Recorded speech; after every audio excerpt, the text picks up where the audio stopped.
Welcome to another edition of Politics Done Right live from Netroots. Today I'm here and I'm honored to have Nathan Lockwood with Rank the Vote. Rank. Let me ask you something. Why is it so difficult for us to grasp that this idea is? First of all, explain to us what your process is, or what that process is. Oh, what is ranked choice voting Yes. in Berto? Absolutely. So it's a simple upgrade to the way we vote. Right. Something very important, voting. Instead of picking a single candidate, voters can rank the candidates in the order that they like them. So Right. your favorite would be your first choice. The next candidate you like best would be your second choice, and then you'd have a third. You could have a third choice or fourth choice if you wanted, etc. Why would anyone want to do this? The reason is because as a voter, when you get choice in election, when there's more than two candidates running, it's not uncommon for there to be a situation where there's a candidate you really love who is not a front runner, and you have this strategic voting concern that if you actually support your favorite candidate, you may be wasting your vote because they may not be able to win. And that is an important thing. You don't want. Nobody wants to feel your vote's wasted. Totally, because the result is you're actually helping elect the candidate you disagree. So what happens then? So what happens then with ranked choice voting is that problem goes away. You can rank the candidates in the order you like them. Your favorite doesn't have the support. Your vote counts for your next choice, who might be a front runner who can beat the candidate you least like. So concrete examples, it's a nonpartisan issue, so it's good for conservative voters. It's good for liberal voters. Folks remember back in 2000, if you're as old as you and me, Yes. Alberto, where it was Al Gore running against George Bush. Right. And it was real close down to Florida. George W. Bush wins with 500 votes, really close, but he doesn't have a majority of support. Right. Meanwhile, Ralph Nader got 100,000 votes, Right. way more than 500. Exit polls show that if Nader hadn't run, way more of his supporters would have voted for Al Gore Right. than George Bush. In fact, Al Gore would have probably picked up about 20,000 votes Right. and won with majority support rather than losing to a candidate who failed to get majority support. So, Nader was derided as a spoiler, and this shows a dynamic like nobody wants to be Ralph Nader. No Right. one. But what that means is we're being denied additional perspectives in our elections because people who could run are not running because they might spoil the election. And Now, why do you think it's so difficult for something that, it's not only intuitive, but it's almost like why would we not want that type of a voting system? well, here's the thing. It's what do you think the number one thing that's standing in the way, Egberto? What do you think? My gut feeling tells me both parties, but I don't know. That's a good. I mean, there is inertia in people who are elected under the current system. Right. It's changing that's not their first choice. Right. It's like working well for them so far. Right. But it turns out that's probably not our biggest problem. Like, it's such a good system. Right. It has benefits even for candidates and Right. even elected folks. The biggest issue is, you mentioned, why aren't people running? Well, first thing is people haven't heard about it. Right. Second thing is we're asking people to change voting. It's so important to our democracy. Right.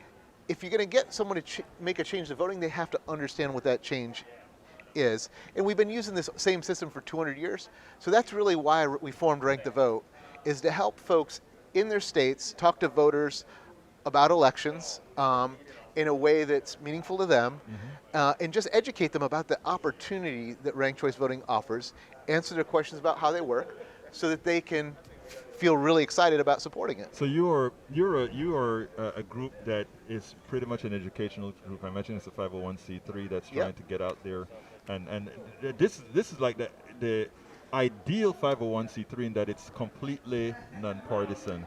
It is something that everybody should like. Now, are there any constitutional issues here?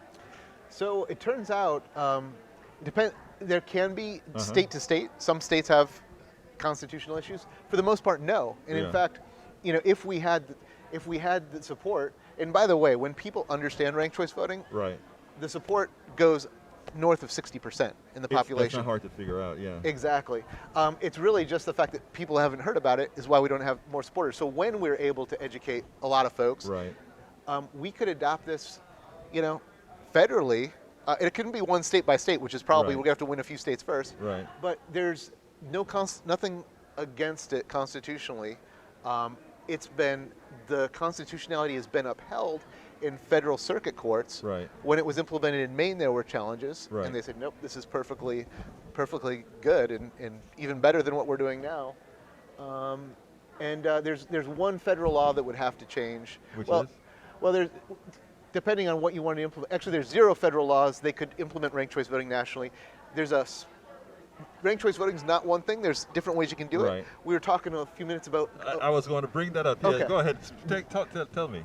No. I want to. Well, okay, sure. So Maine and Alaska became the first states to take advantage of the fact Right. that states can decide how to do elections. Right. As long, they have to be within certain parameters. But yes.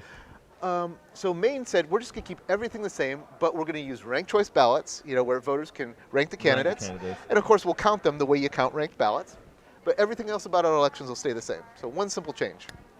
Alaska said, well, we're kind of a red state, Right. and but we have these closed primaries, and which you have to be a Republican to vote in the Republican one, or a Democrat to vote in the Democrat. Right. But most Alaskan voters were independents. Right. So they're like, the Republican's probably going to win. So you got to vote. If you're not voting the Republican primary, you're not really having a say who's going Right. to win. And we're locked out of that. So Right. when Alaska moved to ranked choice voting, they also updated their primary system. Maybe you've heard California has like this top 2 primary system. Right. Alaska said, well, we can do this better. We'll do top 4, and then we'll use ranked choice voting to let the general electorate vote against the 4. Okay, I got it. Now, California doesn't use ranked choice at all, right? They have a lot of cities that do, Okay. but statewide, not yet. Not yet. Okay. So in Alaska, you're telling me what they do is they have regular elections and the top 4 then participate in a ranked choice in the way they're selected. Exactly. And the beauty of this is, Egberto, that before the winner was being determined in a low turnout primary. Right. And with this, you get the much larger number of voters who vote in the general election, Right. able to have a couple choices from the dominant party and a couple additional choices as Right. well. And then sometimes some of that less dominant choice turns out to win the election if enough people like them. Exactly. Well, look, it's been my pleasure. Nathan Lockwood, thank you so kindly. Nathan is with Rank the Vote. Folks, check it out, all right? Check it out and let's all educate ourselves. Thank you very much, Nathan. Great meeting you, Egberto. Absolutely. We spend a lot of time deconstructing the news, trying to parse it into a form that everybody can understand. We try to find those little nitpicks where it flies above the fray, etc.